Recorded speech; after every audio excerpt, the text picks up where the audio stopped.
Sumit visible है? Yes sir.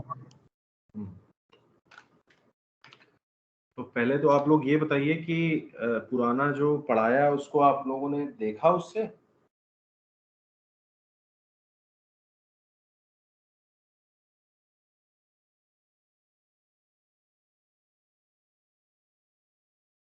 क्यों भाई? आलोक, यस सर। जो हमने कंटेंट अपलोड किया है उससे आपने पढ़ा? हाँ सर, वही लेक्चर भी देख रहे थे पुराना अभी। क्या उससे क्या प्रॉब्लम आ रही है वो बताइए, क्योंकि देखिए इसका कोई अंत नहीं है। ये कंटेंट जो जीपीएस में है वो बहुत बेसिक पढ़ाया जाता है, क्योंकि जीपीएस अपने आप में भी बहुत बड़ा कंटेंट है जो हमें कवर करना है। तो इसका केवल एक overview of coordinate system would be provided, and it is expected that you people will read more on it, and if you have any query we can arrange a separate session for discussion over it. So if you can go and see various GPS courses all around the world in different universities, they will only cover 4 to 5 lecture on coordinate system, particularly terrestrial, celestial, time and orbital, and then they quickly jump onto the core theory of GPS. So that's what we are also doing from last 7 to 8 years, that we discuss initial certain overview of these coordinate system, but obviously we'll discuss much more in depth of certain aspect which are also looked as part of your research objectives later on. So that's why, as I've told you, the geodesy field is popular, and in India very few people are working on it, and that's why the DST has taken initiative to establish national centers of geodesy, regional centers of geodesy. And the objective was simple, that people should contribute more and more in this field also from Indian aspect. So anyways, this is I've shared one book on Seaber, isn't it? There is another content which I think I have shared last year. Let me see the course.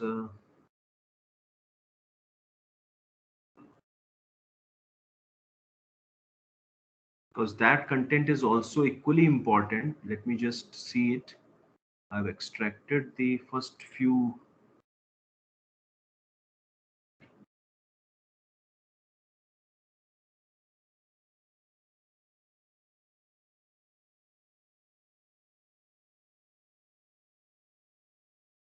Yes, it is. Let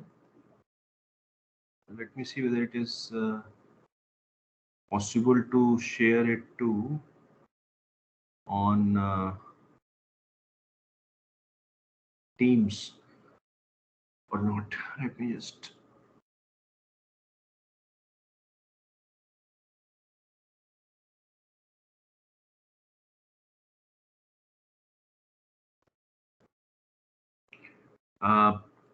Sumit, I am sharing one link. Just verify, is it possible to download it? Okay, sir.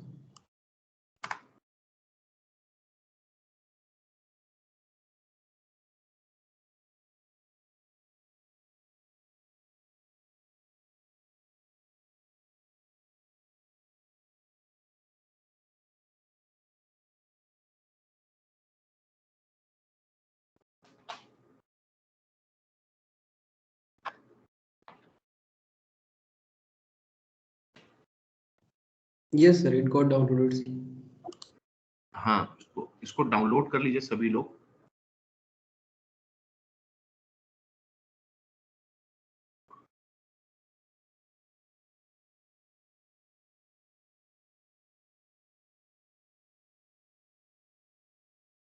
This book is written by, I have shared only chapter 1 and chapter 2 of this book, and the reason is very simple, because this book is 1500 pages long, and it has been written by one of the finest scientists in our field, PJ Tunisian from TU Delft. He is considered the father of this the so-called GNSS application, ambiguity resolution, etc. So he's a pioneer in this field, and he has contributed with the help of I mean several scientists in this working in this area, and this was published in, I guess, I think somewhere in 2018 somewhere. So this is one journal summary of the GPS and associated theory, sorry, GNSS and associated theory, which are relevant. So I've shared the first and second chapter of it, that belongs to introduction to GNSS and time and reference system. So the concepts which I've explained to you would be covered in this second chapter. The first chapter is given to you is just part of developing your understanding in this area, so that you should understand what do you mean by early satellite navigation, how the previously before invention of GNSS, how people have uh, navigated from from one place to another, what were the source of information, and then this concept of GNSS positioning, how it helped the scientists to develop it over the time, what were the observable, what were the pseudo range positioning, what is the precision of the positioning solution, what is the errors. So although at this particular time there are certain content which you can go through one by one, but chapter 2 is for coordinate and time system, which you should refer first. Then the modeling of observation, the so-called positioning modes, the so-called development in and future evolution, the summary of all the GNSS, GPS, GLONASS, Baidu, Galileo, QZSS. See, whenever you work in this geospatial domain, it is expected that you should be familiar with this GPS. What is the GPS? What is the basic characteristics of GPS? In what frequency GPS operates? What frequency GLONASS operates? At what frequency Baidu operates? So basically, since many of you are from civil engineering background, so most of you would not be able to, pick up the electronics segment or digital signal processing aspect. But this book is written considering well in mind that people from application domain also would be interested in looking into it. So those with non-civil engineering background, they would be better appreciate the technical understanding, but otherwise in general people will appreciate about the application domain also. So the positioning mode is for application people, those who want to apply the real, because see there are two evolution that is going on in this field in the GNSS. One is the development of high precision receivers, that is the aspect from electrical point of view, and from the computer science people, they are more involved in that part. But at the same time, it is one such field where applications are also evolved over the period of years. That means with the same data, with the same receiver that you have in your hand, you can do wonders with collecting the data and different manner, different positioning techniques we can employ, which would help you in getting the precise solution in lesser time. So that is one objective. Okay. Anyways, so as you told that you are going through this content, so on Thursday you will have a quiz before we finish this the rest of the segment. But before I would request you all to go through the content, go through chapter 2. I'm giving you today one more time. So before coming to the next class, you should have your queries. I want everyone to have at least 10 queries. So I'll ask one by one by their name, and they should put on their queries. That these are, they will share their screen and they will put on their queries. Okay. So do not avoid that thing. You should go through the content, go through the book. I don't know in CBER book which chapter it is, but let me just share that also, so that you should not read other content which is not of present relevance. Just a moment. So 2.1 and 2.2. This is your reading material from Sieber book that I have uploaded. Yes, 2.1 and 2.2.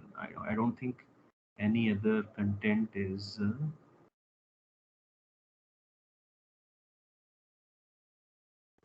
Yes, so you should go through the.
Okay, am I audible, Sumit? Yes, sir. So what you have to do, you have to go through this chapter 2.1 and 2.2 from Sieber book and chapter 2 from the present content which I have shared today. And you have to, this is your assignment first. What you have to do, you have to go through these two content and put on 10 queries that you could not understood. Okay. But that queries has to be uniform in the sense it is not expected that your all 10 queries should be from only first segment. It would reflect that you have only read first section and you have not explored the rest of the content. So you have to put on the 10 queries from whole widespread content right from the beginning to end. And then I'll ask you one by one to share your screen on Thursday. Before we take the quiz, you will share your screen and you will ask your 10 queries one by one. Is it understood?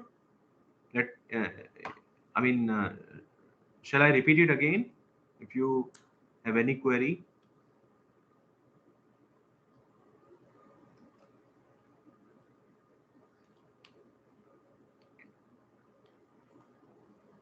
So do not say on Thursday that "Sir, I forgot to read the content or I missed reading today. I'll read. I'll not entertain any such thing. You will be missing the first quiz also. I'll ask you to leave the class and uh, you will not be appearing in the quiz also. First quiz will be not entertained. So it is better that you go through the content and let us discuss. It is expected from the PG class to have more interaction rather than spoon feeding everything. So do not do that. Otherwise, I mean, you will not be able to help yourself in the coming era, which is very vibrant. Okay, so we were discussing about the oscillation of the axes. I understood this limitation, that since you are reading it first time, so you have very silly queries also that I don't mind. I mean, I'll discuss it with you once again. These theoretical aspect. What do you mean by space fixed coordinate system? What do you mean? I also shown you certain figures from YouTube also, which should open up your mind, because during my days I have not seen such figures or videos on YouTube, which should broaden my vision towards looking at these coordinate system. But fortunately, you have very good availability of such videos. The open source data or information which is available to you, you can think and you can broaden your vision towards looking at these fields, because these are very unique fields and a very few people are working around the country. So you can contribute a lot. Okay.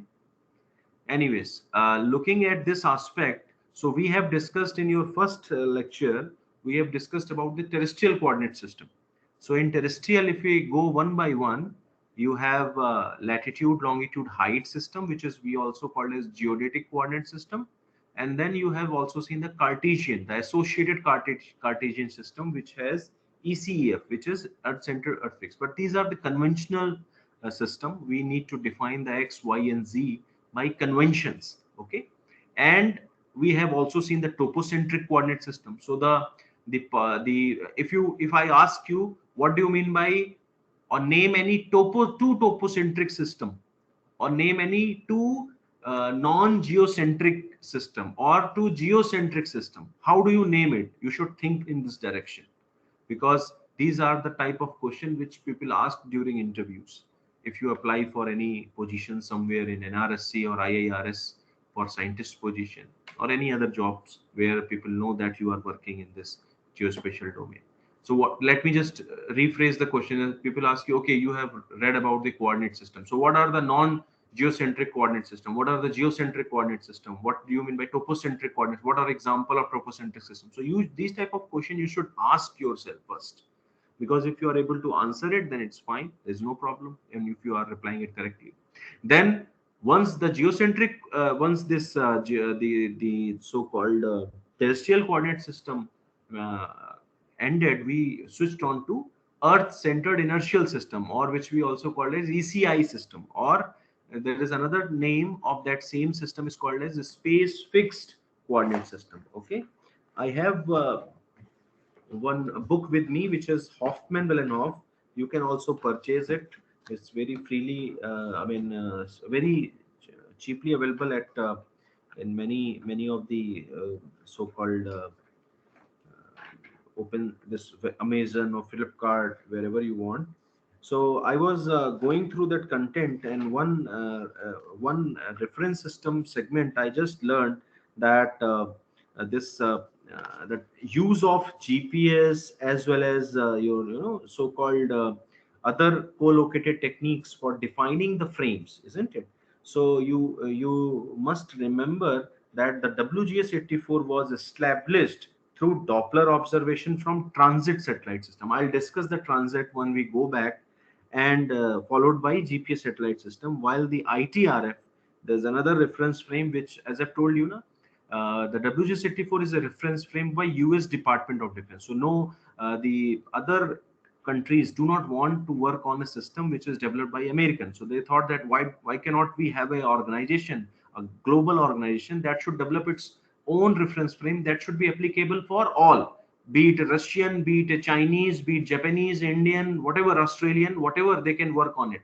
So people switched from WGS84, although it is a quite popular, because you in your course books also, as well as in your lectures in laboratories, you are working WGS84. But there is an equivalent reference frame which is available to us, which is called as ITRF, which is International Terrestrial Reference Frame. I'll get back to it later on when we end this today's class. You will see that ITRF, how does it look like. And but ITRF is based on SLR VLBI co-located with GPS station. So there is a difference. The WGS84 is dependent or developed by Doppler observation of transit followed by GPS satellite system. But the ITRF has another two observation techniques. One is SLR and another is the so-called VLBI. So the accuracy of transit's reference station were estimated to be in the range of 1 to 2 meter, while the accuracy of ITRF reference station is at the centimeter level. So you know the difference between these two. So WZ84, since it is developed in 84, you know that because this 84 terms comes refer to the year in which this the particular system has been developed. But now you know that GPS was operational in 1994, isn't it? So how come this 84 is known as World Geodetic System? This is a question that should come to your mind, because WC84 is a system, geodetic system, which is applicable since 84, isn't it? Initially it was WC83, then fortunately in next year another updated version comes, this 84. But nobody knows that this 84 would be so much popular that in 2022 we are also reading about it, you know. But the GPS was fully operational in 1994. So how come then 84 it was developed? So it was developed with the help of the transit satellite system, which was there before the GPS. Okay. But the problem was that in transit system, the accuracy was poor. That is written in the book itself, that the accuracy of GPS, the transit station, are in 1 to 2 meters, while the ITRA, which is a global one nowadays, is having accuracy in centimeter level. And nowadays it is expected that this accuracy would be improved towards millimeter level. So that is one thing. Okay, then we moved on to space fixed coordinate system. Okay, the space fixed coordinate system, because your satellite is in the space, your satellite is in the orbit, the orbital system is a different thing. Okay, then your coordinates of the satellite is required, it is a must. In whenever you read about GPS, what is really happening in the GPS?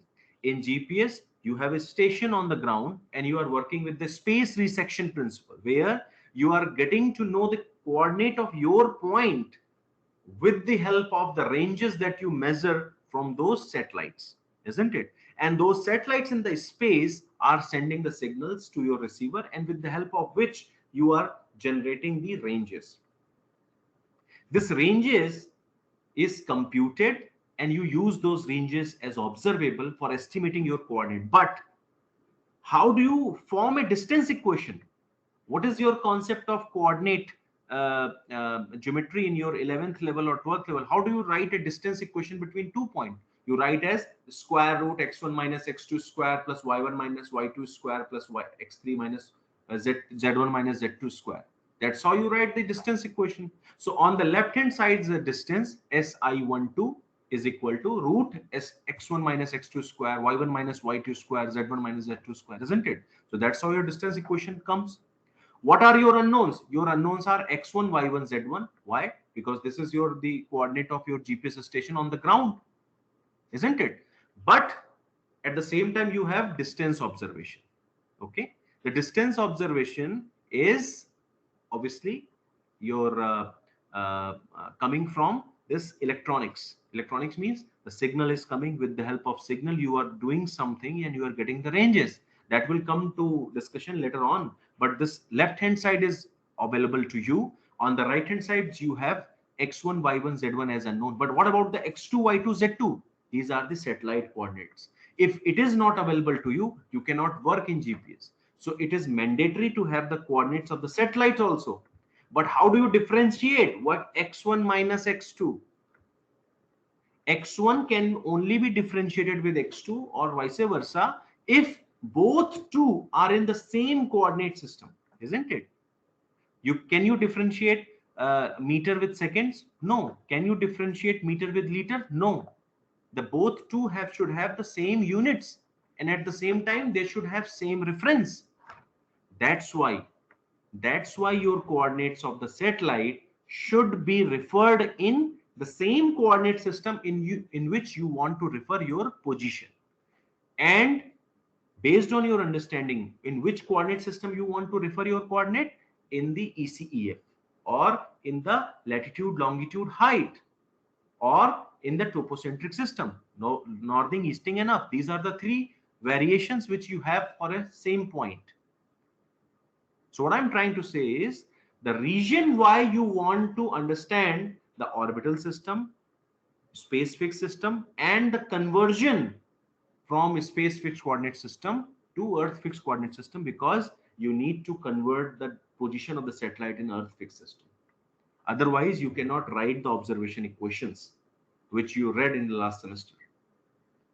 That's why the star space fixed coordinate system is equally necessary, same as the earth terrestrial coordinate system. Okay, so I hope it is very much clear. So now those who have little less understanding about this figure which is drawn here, they can go to again the same YouTube lecture which I was showing you earlier, is how this the celestial sphere. In fact, you can simply write on Google or YouTube that how the celestial sphere is formed with sun and earth. That would be, I mean, it would explain very neatly how the celestial sphere would be there, how the earth rotation axis would be inclined, what do you mean by ecliptic plane, what do you mean by any piece. It all is explained in one good lecture. But at the same time, if it is enough, it is enough for your understanding that the celestial equator and the ecliptic equator are inclined towards each other, but they have the obliquity of 23.5 degrees, just because the earth rotation is axis is always pointing away from that ecliptic plane, just to make sure that the balance of angular momentum maintained. Okay, so anyways, this oscillation of axis we started is because this axis, the axis earth rotation axis is not same as we want, is because it is going through a lot of pressure at in this space. Just visualize, at right now you are sitting in your room and you are watching this lecture, but you do not feel anything, isn't it? That's wonderful. I mean, otherwise this planet would not be there to survive. If you feel these oscillations, if you feel these disturbances that are facing your mother nature earth, you would not be here to survive. You are enjoying on it. I mean, you should love that you are living on a planet that has very complex dynamics, but at the same time it is stable. But we need to also understand what are the forces acting over it, what kind of disturbances it is facing, so that we could move towards a better future, isn't it? So that we could survive in future also. Okay, so this earth rotation vector, which is, we have told you, this has a unit vector also, as well as the magnitude of it. So the magnitude disturb, time system disturb. If the vector disturb, obviously what will disturb? Your coordinate system would disturb. So the oscillation of the unit vector with respect to inertial space. When I say inertial space, please remember, when I say inertial space, what do you mean by it? So whenever you move out of the earth and you go back in the space and you look at all the planets in front of you, as if you are visualizing as a superhuman power, just see that this beautiful galaxy is at the rest. You do not feel any kind of heavy motion that is occurring over it. The motion is very long periodic. You could see the motion of this precession, the time period of secular precession is itself 26,000 years. That's why it looks stable. That's why you feel stable when you are sitting at your home. Okay, and this loony, because of the lunisolar tide, you have short periodic nutation. Okay, with respect to earth crust, you have polar motion.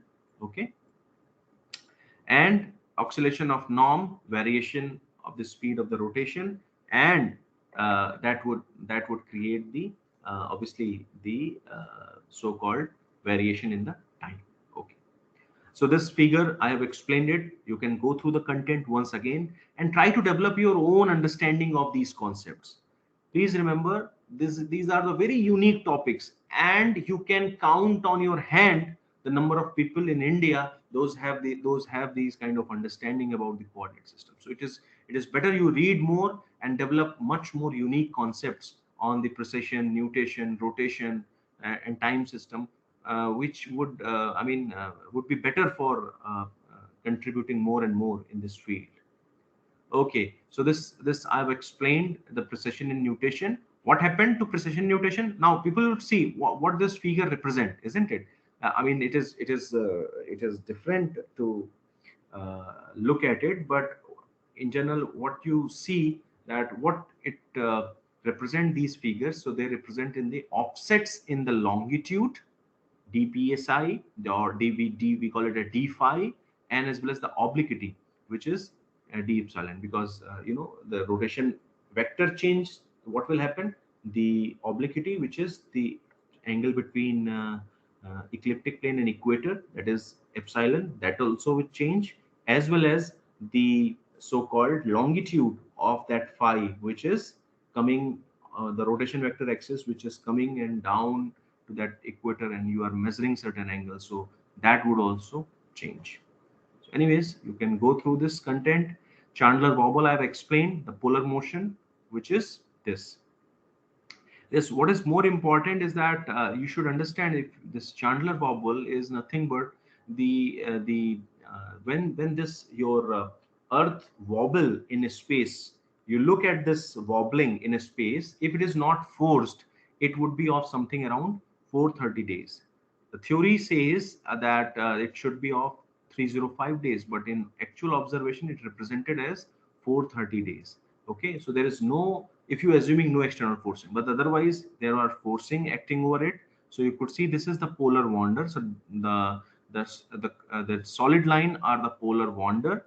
That means this the rotation point, or the point from which the Earth crust and the rotation axis intersects the rotation axis intersects the Earth's surface. That point, which was represented here somewhere in 1819, has shifted towards this point, as well as at the same time the so-called another point is the polar motion, the point which that point where you think that this rotation axis has intersected this so-called Earth crust, has shifted over a period of time in this periodic motion. So this observed Chandler wobble, a period of 433 days, with amplitude of 0.7 arc second, that is 15 meter on the Earth's surface, and different difference between observed as well as theoretical values is that the mystery for a while, as astronomers were searched for a 305 days period without finding it. Due to non-perfect elasticity of Earth, some energy is transferred into inelastic deformation, damping of Chandler wobble. So those with civil engineering background, I don't know whether you have read it in your structural dynamics. I got to have this understanding when I was in BTech. I was having one elective that was force damping, free damping, and we have a series of partial differential equations that were taught to us. And there's a very beautiful course on structural dynamics where when the structure is established, you understand the dynamics of it, the vibration. Okay, so that's where the damping where the external forces are acting over it. Then that's where you read this concept of damping. But I don't know how many of you have read it or not, because it is a series of partial differential equations that are going to be solved for answering that question. So calculation using the analyticity of Earth shows that Chandler wobble should rapidly damp to zero in less than 100 years. There must be some excitation mechanism that keeps it going. Excitation mechanism not understood until recently. The two-thirds of Chandler wobble is caused by ocean bottom pressure changes. The remaining one-third by fluctuation in atmospheric pressure. I mean, you must see there is one very good article. I mean that you should. I mean that's what this field explain, that there is a dam which is constructed in China, which is called as Three Gorge Dam. And what has happened because of it, I'm just sharing. Uh, it's a beautiful public publication which is being given to scientific community to look at it. I'm just sharing one Chrome tab. Yes. You see Kinetica. Is it visible? Yes, sir. Yeah, see what is written? Chinese dam slows down Earth rotation. You know, see. So just one point which I was explaining to you, that this what should I say? Let me just rephrase my sentence. What I want to say. Yeah. So this region for this deviation in the Chandler wobble was found as that the pressure variation at the ocean floor level. So because we know that the ocean volume, which is the water columns which we have, it's very dense. You feel, if you go, and I don't know how many of you have done this. There is a water sports. There are a lot of water sports nowadays going on, and in one such water sports, what people do, they take you from the banks of this the so-called the oceans, and they will take you deep between the ocean, and at that point they want you to see and feel various the inhabitants which are there in the sea, and they will take you down at certain level. You feel so much pressure, and I've done it, and I was that was hell of an experience, because it was so pressure, because you are somewhere 10 meter only deep in that ocean, but there is a huge pressure. You cannot move from one place to another without supporting or taking support from any. So they, what they have done, they have placed one the structure of the ladder or something like that. I could not see it also because it was so scary. So people used to walk around that structure and try to feel the fishes, the plants that were there in there. It looks beautiful, no doubt. But what I was experiencing is the kind of pressure that upper water column is pushing on us as a tourist.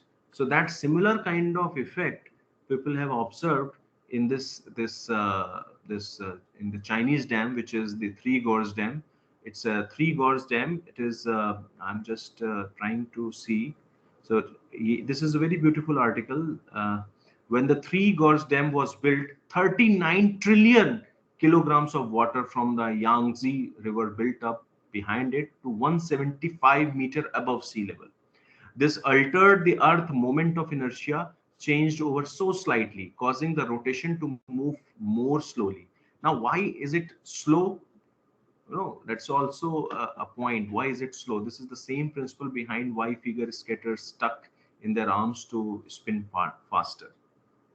You know, so um, NASA has calculated that the dam only slows the rotation by 0.06 microseconds, which is the 600th of the millionth of a second. Our planet rotation speed actually fluctuates fairly often, as it can be influenced by earthquakes, the moon, and climate change induced movement of the North Pole.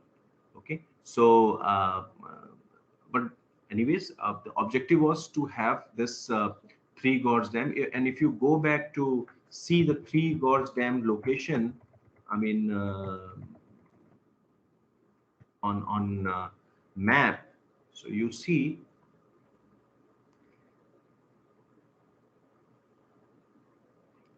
that location is, this is your Yangtze River.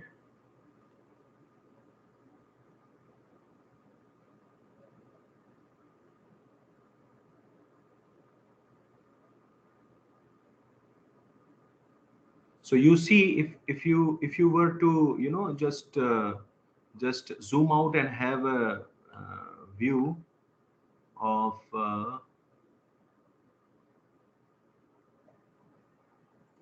just a moment.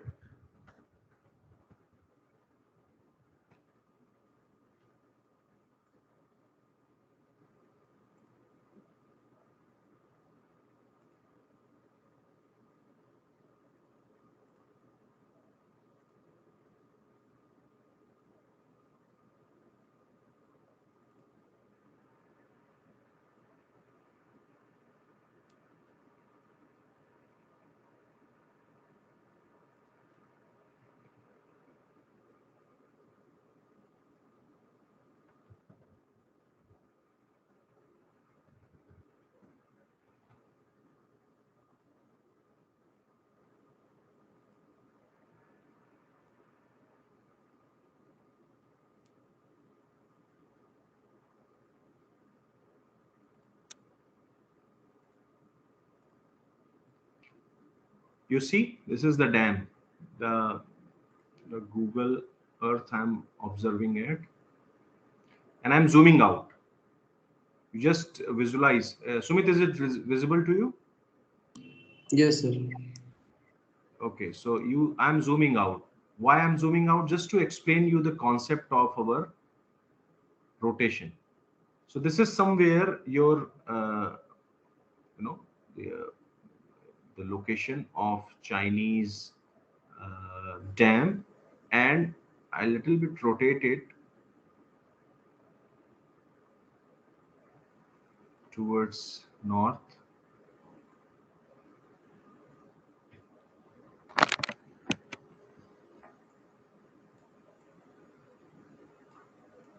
So it is told that it is nearer to the rotation axis, this place which is considered as the nearer to the rotation axis. And that's why if you put on a little more weight, that is of nothing but having a water column of 75 meter with so much length and width, what will happen? This moment of inertia would be little shifted.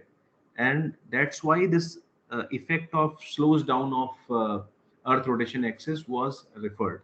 Otherwise, if it is if it would have been far, then other effects would have been observed. But because this effect was very near to rotation axis, then it is considered that the rotation would be slow down, and it was observed also by certain different mechanism. So, just to make sure that how such effects are there, and it is still constructed, and it is operational. It's a huge dam. This news also came in 2019 somewhere. Just like you have Tehri hydro development plant, so this particular three gorge dam is, but it's a quite huge, way bigger than Tehri dam. Okay, so just I'm sharing it again our slide.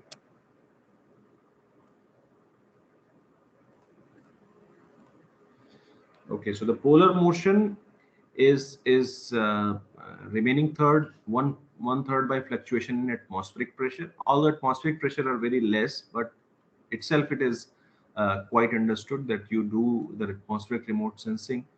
Okay, so polar motion actually has three component. One is Chandler wobble of 433 days, frankly speaking. Then you have annual oscillation forced by seasonal displacement of air and water masses. Then diurnal and semi-diurnal variation forced by oceanic tides. So that three components relates to that polar motion, as well as non-oscillatory motion. Oscillatory motion means that you do not face any periodicity with respect to Earth crust, and that is also known as polar wander. That is of 3.7 milliarc seconds per year towards Groenland, which is in the uh, so-called in Norway. So that I've shown you in the previous class also. Now, next comes is the time system. Okay, so what is our objective? Why we are reading time? Because we have understood this what W hat or a vector. Now it's time to read the magnitude. I hope it is very clear. Once we are reading the vector, we also have to read the norm or magnitude. So that is causing the variation in the time system. Okay, so the time system is I mean little the time system is little uh, complicated in a sense that people have so many concepts of time to their understanding. What exactly people want, they do not want any complicated time system. They want that time to be easily explained, you can easily relate to. So the definitions are multiple. I mean, you have multiple time system to your understanding, and I'm just quickly revising the time system, which what type of time system you want. So you want clearly a desirable property of a description and realization of time is that the scale should be uniform, at least in local frame. Scale means you do not have a variation in 1 hour to another hour. You should not feel that okay, so 1 to 2 in the noon would be different from 5 to 6 in the evening. That scale should be uniform, isn't it? So that's why people thought that okay, what should be the definition of the 1 second? So people thought that okay, you multiply 24 by 60 by cross 60, and then you will have 86,400, and then you multiply it, or sorry, divide by 1. So that would reflect something 1 second, isn't it? But everybody wants a better system. So what people thought that why can't we divide 1 by the whole solar year? uh, that means right from January to your December, you have 365 days or 366 days based on the different dates. The year, you multiply the year with the hour with the complete huge calculation, then you divide it by 1. What were the objective of the people by doing that? 1 by 86,400 or 1 by some whole year is just to have a consistent definition of the 1 second. It started with 1 second. So in addition to scale and units, an origin must also be defined for a time system. That is 0 point. I mean, obviously, in the latitude and longitude, you want a 0 point. So you define that, okay, Greenwich meridian or a 0 degree longitude would be there, and that's from where you go into anti-clockwise and to have a coordinates of longitude. Then you have equator to have a 0. Then you go on in the anti-clockwise from 0 to 90 to have a latitude, but you have the 0 with you. So similar to that, you need to define a 0 in the time system also. And we know that it is a third, not third but fourth dimension that people talk about, isn't it? And in fact, this the time system was I mean, neatly explained in the Einstein theory also, that this is the fourth dimension, we need to consider it. Okay, so this time which for which we want that the so-called you know whatever time you define, it should be accessible, it should be realizable, and you have to find it frame also. So this concept of frame is same to our previous concept of reference system and reference frame, where the system can be defined, isn't it? I mean, how you define a system? You say, okay, my government should be free from all kind of biasness, it should be transparent, and the bureaucracy should be transparent, there would be no corruption. These are the idealism, isn't it? Then the few officers come, few politicians come, they represent that system. They are the I mean, the figure of the ideal system. So how do you realize it? You realize it by a people. The system in general in your country is defined by people, isn't it? The system is the only the people, not the files, not the pen, not the copy, not a building is the system. The system is the people. We are the people, and we define the system, how we want to run our country. Similar to this, in our so-called uh, this geospatial domain, how do you define a system? You can define it anyway. I mean, it's on you. How do you define it? But the problem is, how do you realize it? The realization is always a problem, but it's a challenge also, and you have to solve it. So W74 is a reference frame, ITRF is a reference frame, ICRF is a reference frame. I'll come back to what do you mean by ICRF and ITRF, as I've told you. But for time system also, there must be some reference. There must be some reference frame through which you realize it. Okay. So the distinction between system and frame is clear as of now. System is something which you define by conception, by certain conceptualization. You define a system. That's why we call it conventions. Conventions are planned. You see ना, आपने देखा होगा कि कहीं लिखा होगा कि science convention है, टेक्नोलॉजी कन्वेंशन है, या आर्ट्स कन्वेंशन है. उन कन्वेंशंस में फ्यूचर के लिए चीजें बताई जाती हैं. Future should be this. Now it is expected that you follow up after that convention, and in that follow up you need to define those theories that support conceptions. Okay, so in yeah, obviously nowadays with the GPS, this the popularly GPS is called as PNT services. Now, what do you mean a PNT? Anybody knows the full form of PNT? Anyone? It's very popular.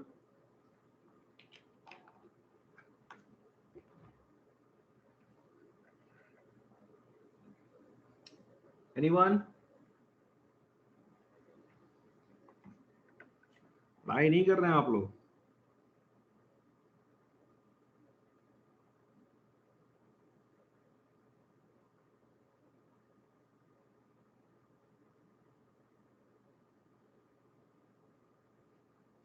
PNT means position, navigation, and obviously T for time.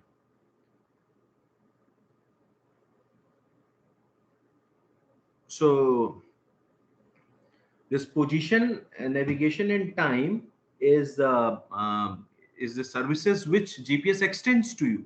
You get position, you have GPS on your train, on your car, on your vehicle, wherever you are going, we can track you. So that is helping us in your navigation also. But do you know that it helps you in the defining the time also? One laboratory at PRL Ahmedabad, and also one branch in Delhi, they are dedicatedly working on the time and frequency system. And this time and frequency system, they are using GPS, the hydrogen measures to define the time for you to have a consistent time system. There should be no deviation. If any deviation, it should be recorded. So this time system which is being defined is having one other dimension of uh, of the GPS applications. People are using it for defining time. So one question comes: what if before, when there was no GPS, how people define the system? So before, prior to 1960, a second of time was defined as 1 by 86 400 of a mean solar day. That is true. Yes, it has been done like that. But today, that means after 1960, how that fundamental time scale is defined by the natural oscillation of the cesium atom, and all the time system can be referred or transformed to this scale. That means the cesium atom and the natural oscillation of cesium atoms. This is defined. This is defining the time system. Okay. So if I read the whole definition, the second is the duration of some periods, some huge periods, I cannot count it, some periods of the radiation corresponding to the transition between two hyperfine levels of the ground state of the cesium-133 atom. Okay. The definition has been refined to specify that the atom should be at rest and at mean sea level, thus independent of ambient radiation effect and relativistic gravitational change. People, if it is in motion, obviously the relativistic effects comes into the picture, and this would disturb your understanding of the time system or a 1 second definition. So people, defined it in such a manner that it would help us in defining this time system. So they want that the definition has been refined to specify that the atom should be at rest and at mean sea level, thus independent of ambient radiation effects and relativistic gravitational measurements, gravitational changes. Okay, and obviously the corrections have been applied to actual measurement to comply with these requirements. It cannot be that you cannot say that okay, the cesium atom, when it is at rest, it should be at rest, but the earth on which it is, you are observing it, it is not on the rest. There are several motions going on, so you have to apply proper corrections to it. Okay. The value of SI second was set to the previously adopted value of a second of ephemeris time, which is defined as 1 by some, that's the mean tropical or mean solar year, as I've told you, computed from 1st January 1900 on the basis of Newcomb's theory of motion of Earth around Sun. So you have one solar year, that means huge multiplication, and will be value would be coming somewhere around, 315 lakhs. So that one divided by that much seconds would give us the 1 second definition. Okay, so we know that the SI seconds now define the fundamental time system. We still have need to distinguish between systems of time that have different origins and even different scales depending on the application. Because before or prior to this definition of the SI unit of seconds, we do not have any such system. So people have defined the time on different scales. Different types of time were defined. So dynamic time is there. So dynamic time is the independent variable in the most complete theory of dynamics of a solar system. It is uniform by definition, and obviously one such characteristic of a time system, be it atomic time system or be it any time system, one want that time system has to be uniform. It should not be non-uniform. Otherwise, it is very complicated. It should be uniform so that whenever somebody refers to or somebody computes something using that time system, it should give us some realistic scenario. अगर आप 1 से 2 के बीच time system की uniformity अलग होगी, 5 से 6 के बीच अलग होगी, तो nobody can compute something, isn't it? So in order to have deliverables with the help of a time system to be uniform, you want the time system to be uniform. Okay. So dynamic time is independent variable in the most complete theory of dynamics of solar system. It is uniform by definition, or mean solar time or universal time is the time scale based on earth rotation with respect to sun and used for general civilian timekeeping. The UT is very popular, which is also called as universal time. It is also called the mean solar time, is with respect to based on Earth rotation with respect to Sun, and that is the time which we people still we are using. Okay, when we are using this the clock information of 24 hours, this is based on the Earth rotation with respect to Sun. But in this figure, what do you see? These are the stars are also there, isn't it? In the galactic sources, you have in your so-called space, you have stars also, which are very from the sun, isn't it? That look stable to you, but they are very far from the sun. So when people use those stars as the base for defining the time system, it is called as sidereal time system. So one is the solar time system, which is universal time or mean solar time, is the time which is based on the sun. But there are also other time which is sidereal time, which is defined by earth rotation with respect to celestial sphere. So within this section, various type of time system which is defined based on the stars particularly are discussed or explained. I mean, by explaining the solar variation from solar to sidereal, we will see that by one figure, which you would also realize that yes, it is there. So the dynamic time is nothing but the Newtonian time, or the so-called as relativistic concept of dynamic time, generally refers to the time variable in the equation of motion. Okay, the dynamic behaviors of massive bodies of our solar. Because please remember, I mean, Earth is just a body in, or just a planet in the whole planetary system or whole galaxy. You have just a planet in, that is Earth. There are other planets also.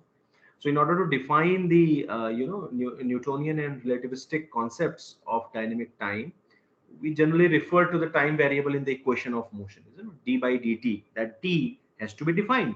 Otherwise, you cannot move ahead for d by dt. You cannot go beyond that derivation. Otherwise, if you do not have a proper definition. So, dynamic behavior of massive bodies of our solar system, you need that definition. So, with this, with respect to the theory of general relativity, the dynamic time scales refer to a coordinate system and thus represent a coordinate time. Okay, so common choices includes the barycentric reference system, or the geocentric reference system. When I say barycentric, that means the origin at the center of mass of the solar system. Or when I say geocentric, you already know what is geocentric, center of mass of Earth. So the corresponding time scales are thus designated as barycentric coordinate time, geocentric coordinate time. Although the barycentric coordinate time are popularly used, so that um, the names are defined by different agencies throughout the world. But the dynamic time defined in this way is the fourth coordinate and transform according to the theory of general relativity. Similar to it, we have the since we need to define the time based. I mean, dynamic time has also been defined as a proper time. We need to define it with respect to the observer. So, depending on the frame of the observer, it is designated as terrestrial dynamic time or barycentric dynamic time. But frankly speaking, these all type system, they creates confusion. So, at before the launch of this GPS kind of satellite system, so International Astronomical Union renamed this or worked coherently with this US Department of Defense, and they arrived at this concept that okay, we can define time system in based on the Earth rotation and various dynamics that are occurring, but we also need to define time system based on the atomic scales. Okay, so that's why this the atomic time scales, which are purely based on the frequency standards, mostly by cesium 133, they are considered to be highly stable, and access to the direct atomic time is desired, because you do not want any deviation from the time system definition. If it is, if it is if it is what should I say, if it is so much deviating that people cannot define it on their own. So you see there are two definitions which is written. One is atomic time, which is this, and there is astronomic time, which is based on the Earth rotation. So how it is defined? Sidereal time, directly related to Earth rotation, not practical to measure for most Earth application. Universal time, more practical, related to apparent diurnal motion of Sun around Earth. Not stable, Earth rotation varies with time. Instability of TAI, which is International Atomic Time. TAI means International Atomic Time, is about 6 orders of magnitude smaller than of UT1. Access to astronomical times is not direct, requires observation of stars or sun. That's true. I mean, if it is dependent on something, you have to observe it. If you do not observe it, you will create a huge nuisance in the time system mechanism. So though this particular astronomical time scale, although we have a relation today, I mean, if you want today, we can have a relation between atomic time system and astronomical time scale, but people preferred this atomic time scale because of the stability which they possess. And in fact, today's SI second is defined based on the atomic time scales. Okay, so there is a theory which is you can have series of equations and which you can define, but let us discuss more about the international atomic time. So this is the traditional Silesium beam frequency standard, so defined by its unit, the atomic seconds, again periods of radiation corresponding to transition between two hyperfine levels of C133 origins, so that it first epoch coincides with universal time epoch. I'll discuss UT1 just in next slide, because UT1 is something which is correction to UT. When you apply correction to UT, it would become UT0, UT1, UT2, so on. I mean, kind of corrections you apply. So you know universal time is what? Earth rotation around sun. This is mean solar day. So when you define your mean solar time or universal time, you mentioned or you emphasis on time scale based on Earth rotation with respect to sun. This is your UT. But you know that your Earth rotation is not perfect. It has a lot of variations. I mean, throughout the year you have different variations. So when you apply correction to universal time, and I'll discuss what type of correction you apply, then it would become UT0, UT0, UT1, UT2, like that. So TAI, which is 86,000 seconds, realized by more than 200 atomic clocks worldwide, weighted mean calculated by BIPM. Okay. So I'm not going into the details of how this time system is given, but you just focus on one thing. It is not a single clock which is defining the time system. It is a series of clock. And why 200 clocks more than worldwide? Because every other continent has a different mechanism. So people want to take into account all possible variation in the dynamics to be counted. That's why they place 200 atomic clocks worldwide, to have that sense of satisfaction when they define this 1 second. It should be properly defined. Okay. Okay, then sidereal time. The sidereal time is called as the directly related to Earth rotations in the celestial frame. Definition: Earth rotates 360-degree in one sidereal day. Okay, so Earth rotates 360-degree in celestial frame in one sidereal day. If measured at observer's location with respect to true vernal equinox, it is called as local apparent sidereal time. So now this figure, I'm little zooming up this figure. It's very good figure. Sometimes I don't know how much places you would use. So what you have done, you have Earth, you have cut it into half. Now you are at the equator. You are looking at the equator from the top. Once again, you have Earth, the Earth, you just cut it into half, sliced it in half. Now you are observing from top. So this is your equator. This is your NP, which is obviously the North Pole pointed towards at the center of Earth. This is your true vernal equinox. This is your mean vernal equinox. Okay, this is your local meridian. This is your zero meridian. Now, please understand this. The definition which is we are representing GAST, LAST, GMST, LMST. It's very simple. The only thing is you just have to understand what we are doing. Your Earth cut into half, North Pole projected at the equator. Now you have true vernal equinox. What do you mean by true vernal equinox? Just focus. What do you mean by true vernal equinox? See, the problem is the vernal equinox is defined as the intersection of what? Intersection of Earth's equator with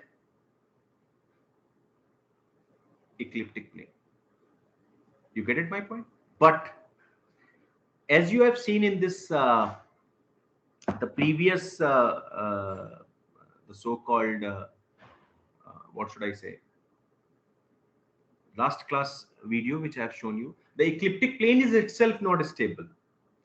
So when you intersect the ecliptic plane as well as the equator, that intersection point itself is changing. So when you point towards let me just before explaining this, let me just quickly show you the what I'm trying to say, because otherwise it will be difficult to for you. See, this is your vernal equinox, isn't it? This is your ecliptic plane, the plane on which Earths move around Sun. Okay, this is your equator that coincides with the Earth's equator. This is the intersection point. So what I'm trying to say is this point itself is not consistent. Why? Because ecliptic plane is also varying in the space. You just visualize, just move out of your Earth, go back into the space and just observe that plane. That plane is not stable. That plane is vibrating or having fluctuations. So when you define true vernal equinox, that means you are saying that what you are saying? You are saying that the true intersection point at present epoch or a present time. So that would represent the true. Otherwise, you will have a complete day data. You take an average, you will have a mean value. So this is the difference between true vernal equinox and mean vernal equinox. Okay. Got it? Yes. I hope you got it. Then this zero meridian, the Greenwich meridian. This is your Greenwich meridian. This is your local meridian. This is your meridian. Let's say you people are 10 students at different locations. You will have 10 different local meridian. Why? Because you want time to be computed at your meridian, not at zero meridian. Okay, got it? You are not in UK, so zero meridian you do not reach it. So you want time to be computed from your time system. Okay, so you are here, and how this local meridian is there. So let's say you are in Allahabad, you go to North Pole, draw a line, draw a circle, and joining that Allahabad, you again go back, meet the South Pole. That is local meridian. Again, you go to North Pole, go to Greenwich township in UK, and again join the South Pole. That is zero meridian. And when you cut or intersects a line, that is the line joining two lines. This is the line joining from Earth center. These are the two lines. So this is local meridian, zero meridian. True vernal equinox, mean vernal equinox. Now, how do you take angle? Angle is always anti-clockwise from the zero meridian. So this from zero meridian or the Greenwich meridian, if you go and join the true vernal equinox, this is called as Greenwich apparent sidereal time. Again, Greenwich apparent sidereal time. If you go back and have this angle LAST, is called as local apparent sidereal time. Similarly, if you take zero meridian and go to mean of vernal equinox, you'll say GMST, which is called as Greenwich Mean Sidereal Time and local mean sidereal time. So these are the four definitions. One is with respect to true vernal equinox, another is with respect to mean vernal equinox. So if measured at observer's location with respect to true vernal equinox, the green local apparent sidereal time, LAST measured by observation to distance stars and extragalactic radio sources. If corrections for nutation and precession with respect to mean vernal equinox is called as local mean ST. If measured at Greenwich is called as GST or GMST. I hope it is clear. Anyone, if you have any doubt, you can ask, because very good figure and it looked at it's complicated, but it's very simple.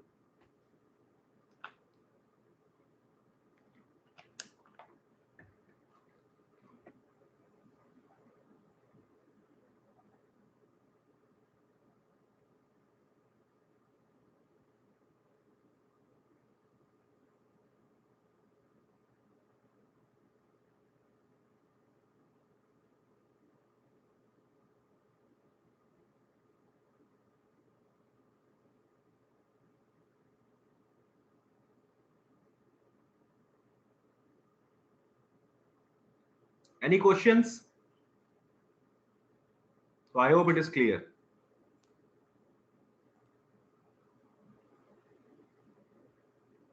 See, Sir, why? Yeah. sir, when we are measuring from true vernal equinox, then at that case, why we are saying it is as apparent? Apparent is the word or the terminology which is defined for true vernal equinox. I mean, apparent is a word uh, I mean, how do you define the apparent? Which appears to be, but that is not true. No, no. I mean, it is called as, but perhaps not true. But it look, because you cannot define the true. I mean, that's the last class which is started with this one. No measurement is true in nature. There is nothing like true value. So you cannot define the true, but you can visualize. Okay, that's how the true vernal equinox should represent. So that's why this is the term which is given in the scientific community as apparent.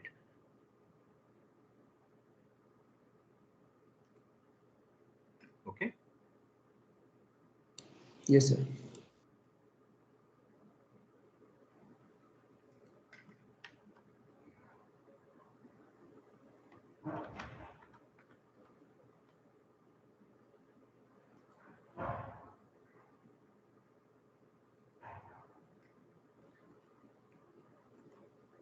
And I was going to explain this part also, that why it is if corrected for nutation and precision.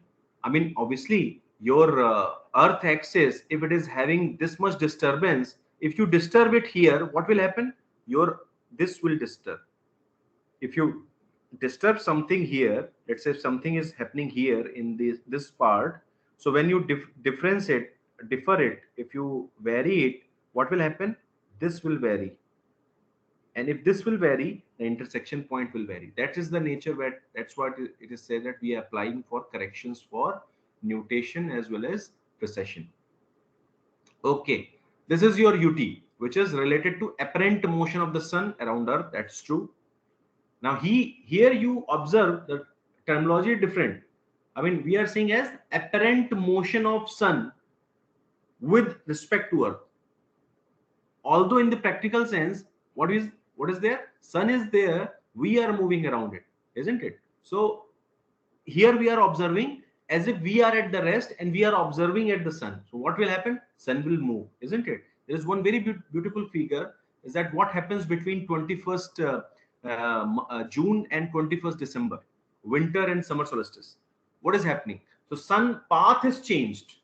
I mean, sun is above your horizon for way much longer in 21st on 21st June than compared to 21st December. So if you observe the path on your hemisphere, it would be different.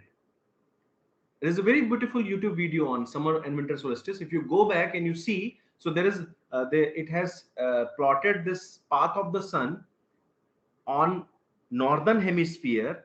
So the path of sun during 21st June would be somewhere from between the hemisphere. So it has to go through the longer path of the hemisphere. But on the 21st December, it is on the side portion, the corner portion. So it has to go through the lesser period of time over your horizon. So that's why this concept is explained. So, but anyways, so it is we are the user on the surface of Earth. So we define or we relate to apparent motion of sun around the Earth. So when referred to Greenwich meridian, universal time, UT is measured directly using ground stations of VLBI. Okay, it's very important point. Universal time or the time system is defined using ground station. UT not uniform because of polar motion. UT corrected for polar motion is UT1. UT has short-term instabilities at the level of 10 to the power minus 8 during the day, slowly decaying.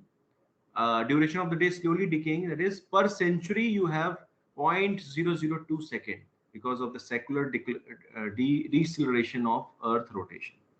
So in 1956, you have a time difference between UT1 minus TAI was something around 0. Then this difference is introduced as UTC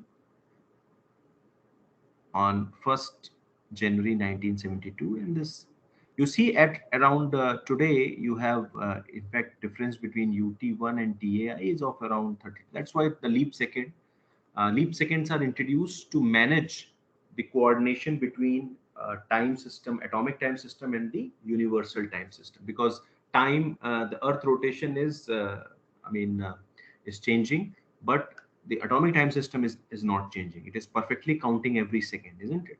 So that the difference is initially is of 0 somewhere in you say in somewhere in 1956 actually. But now when UTC was defined, the coordinated universal time, which is the time system in which we people are more comfortable with, nobody wants to work in UT1. Who would be there to define the correction for polar motion every time for you? So people thought that, okay, if it is not possible to have work in UT1, then you work in UTC, which is the coordinated universal time given by USNO. So you just see in American soil, the time system is given by the Navy people at USNO. Okay, and they have defined as UTC, which is where we work in our day-to-day life, the UTC, and this the atomic time system. That the shift which you are observing, the zigzag pattern which you are observing, is nothing but the seconds which are introduced to in the so-called the UTC to meet with the TAI.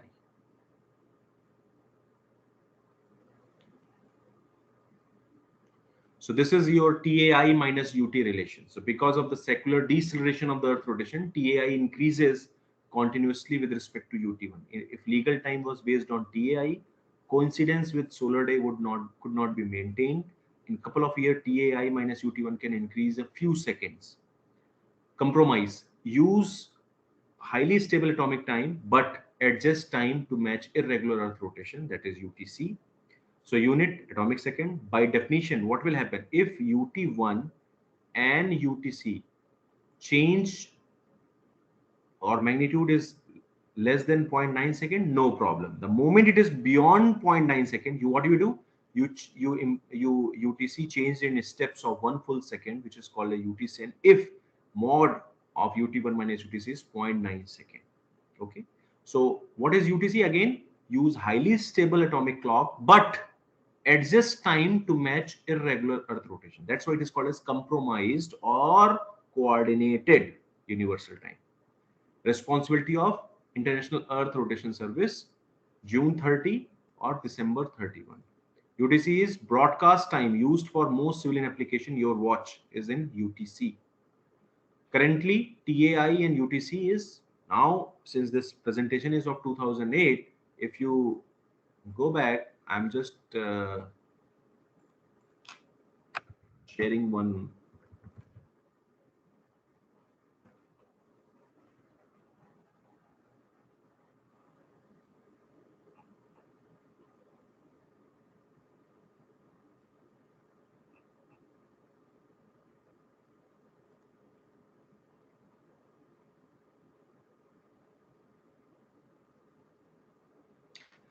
Yes, in one lecture I was missing the full form of the Earth IERS.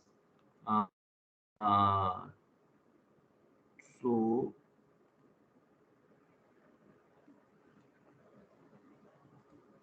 you see, no leap second for December 31 and 2021. Why? It is saying that the Earth International Earth Rotation and Reference System Service announced in July 21 that there would be no leap second added to world's officiating timekeeping in December 2021. The last leap second was introduced in December 31, 2016. At that time, I was teaching this course. Just a moment, just a moment.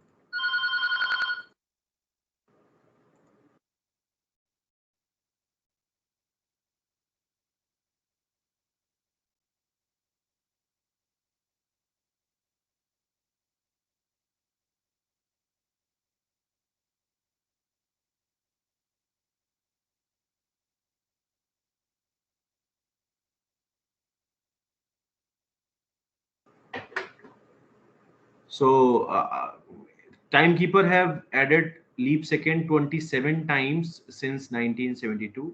कभी कभी ऐसा भी होता है हटाना भी पड़ता है, ऐसा नहीं हमेशा जोड़ा ही जा रहा है. So there were leap second added on June 30 and June 30, 12. They are always added to words clock at 23rd 59 seconds coordinated units of time on either June 31 or June 31. June 30 or December 31. And then there is a theory again, rotation slow ho raha hai, and so on. But what I want is, I want to share that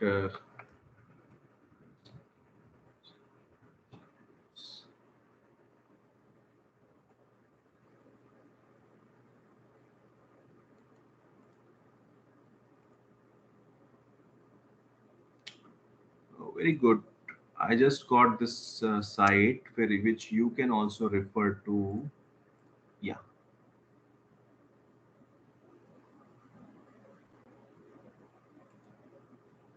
Is it visible? This local UTC GPS LORAN TAI.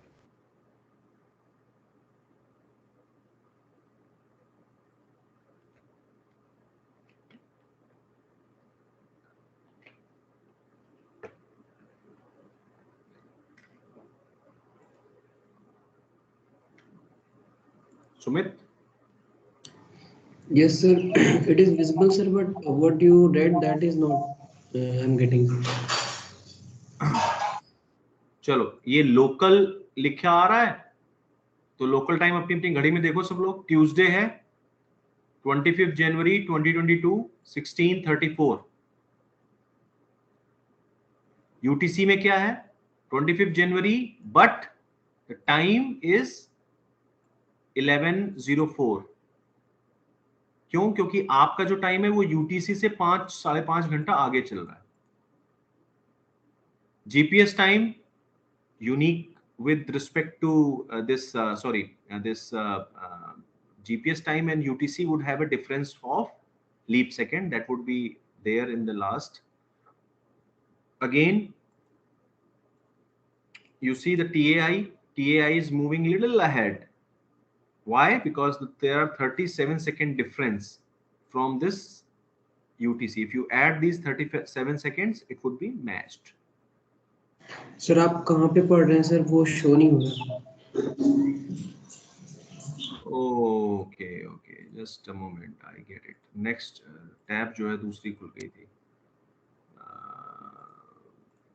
मैंने leap second की खोल दी. ये इसको देखिए एक बार.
Sir ये fourth row fourth column में what is this 455 S until किस चीज को काउंट कर रहा है सर ये?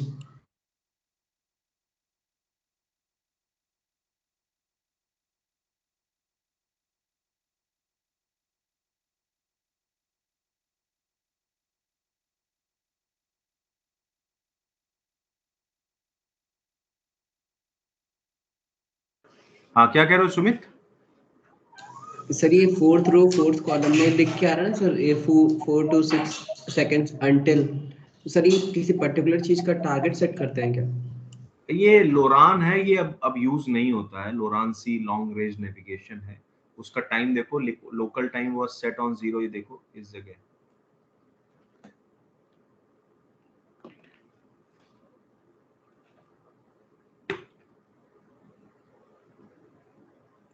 तो लोरन टाइम इस समय फिक्स कर दिया गया था। उसके बाद से टाइम ऑफ करेक्शंस प्रोवाइड किए जाएंगे। हमारे लिए लोरान इंपॉर्टेंट नहीं है, हमारे लिए लोकल यूटीसी जीपीएस और टीएआई वाला है। अब ये आपकी पीसी पे आप ओपन कर सकते हैं और इसको पढ़िए। This is what, that's why I have shared, I am sharing this on your MS team also, that you go through this content. It's very brainstorming, है ना? आप इसको पढ़िए तो कुछ एक्स्ट्रा आपको इंफॉर्मेशन गैदर होगी।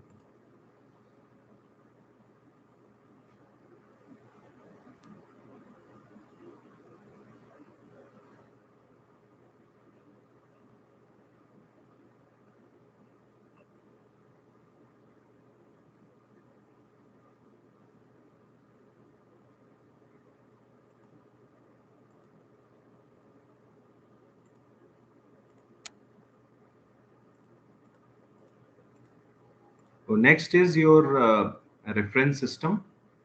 आप देखिए रेफरेंस सिस्टम में क्या लिखा गया, systems and frames defined by international body, earth rotation and reference system service IERS, mission of IERS to provide the worldwide scientific technical community reference values of earth orientation parameter and reference realization of internationally accepted celestial terrestrial reference system, updated on regular basis.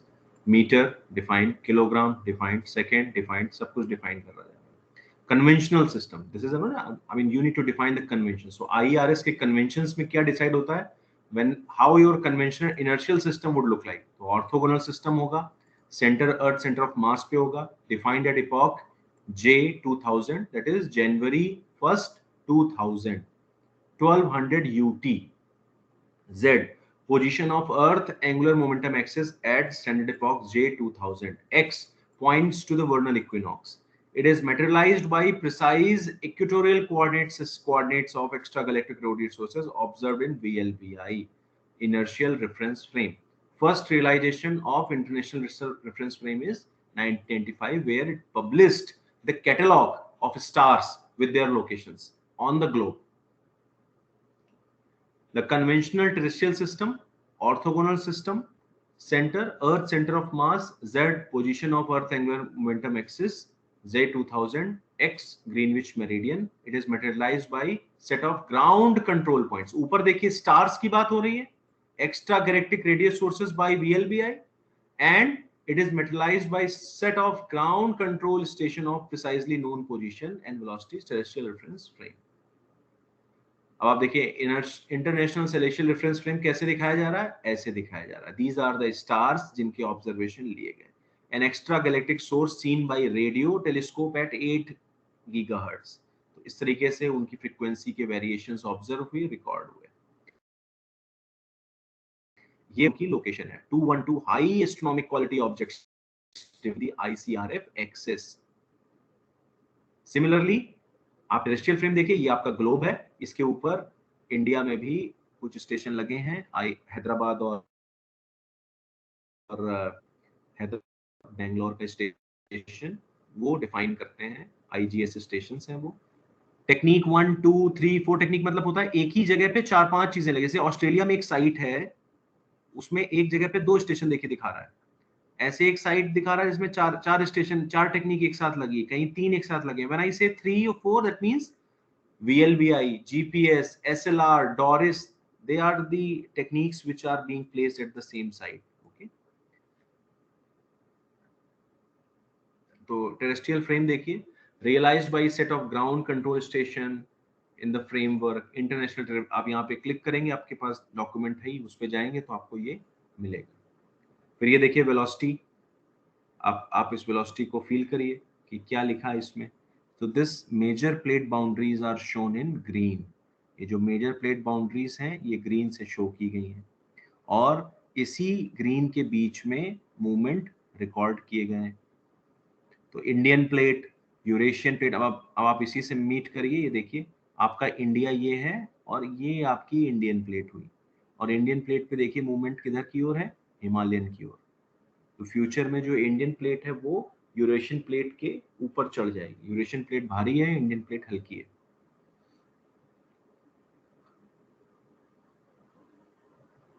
First version in 1989, current version 2008, and then 2020 is also coming.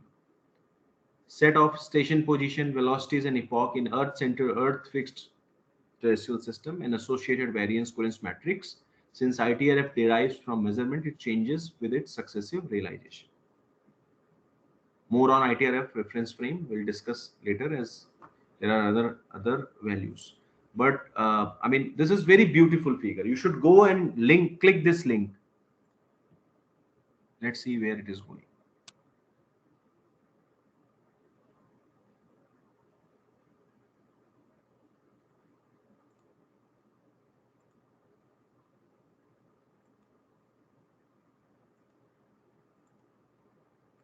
Okay, we do not have permission to access this site anyways.